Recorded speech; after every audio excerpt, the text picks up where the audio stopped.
Mr. Riley, what are the impressions of the conference so far?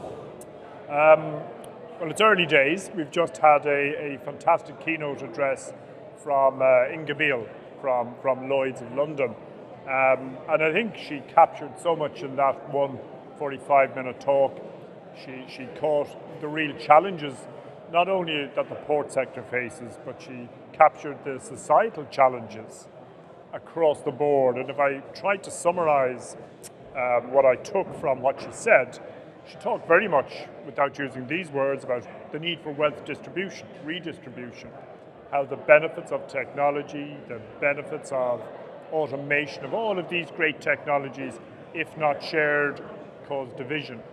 The second thing that I took from her keynote address was the whole idea of managers having to look outside of the core of the business to understand the impact of what they do, what their companies do, what their organizations do, what impact do they have on society, and to make sure as managers of ports or shipping lines or whatever part of the transport sector that we're talking about these days, that we understand the impact that we're having and that we are actually adding value for society.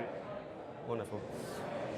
Europe's Port in a New World is the slogan launched by the European Seaports Organization for this annual conference.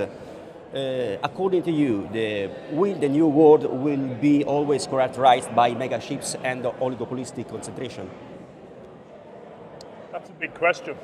I think ports are very interesting in the whole world of climate change because so many of the problems of the industrialized world are seen through the ports.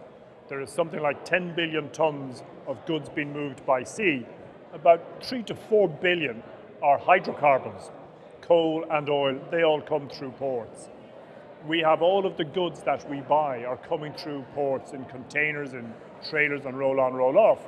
And where we have excess consumption, we have all of the environmental problems. So ports become the lens.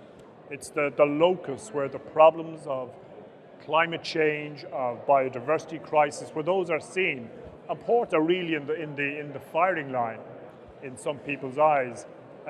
In terms of the shipping industry, I think we're dealing with this extraordinary industry which has global emissions, the equivalent of the global emissions of the country of Germany, for example.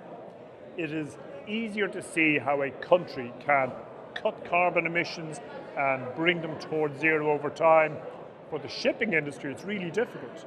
We need fundamentally new technologies or new sources of fuel which are carbon zero and which are non-polluting. And the ships only become visible when they come into ports. So the challenge, I think, and it's a shared challenge between ports and regulators, organizations like IMO and the shipping industry, I think that the real challenge is to identify what actual changes can take place. What can each party do? Ports are great facilitators for the changes necessary at the end or at the beginning of a shipping route. They can do nothing about what happens on the shipping route itself.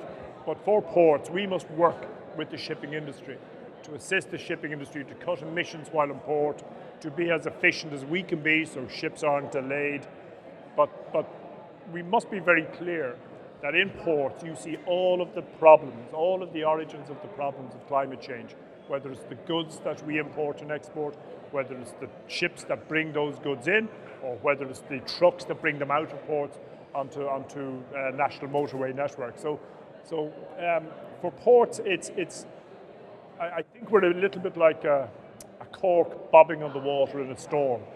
Will be pushed around by all of these great forces of economic globalization, of these great big industries that we service. And we've got to be very clear in our own thinking. How can we assist economies, industries to achieve zero carbon? And that's our challenge.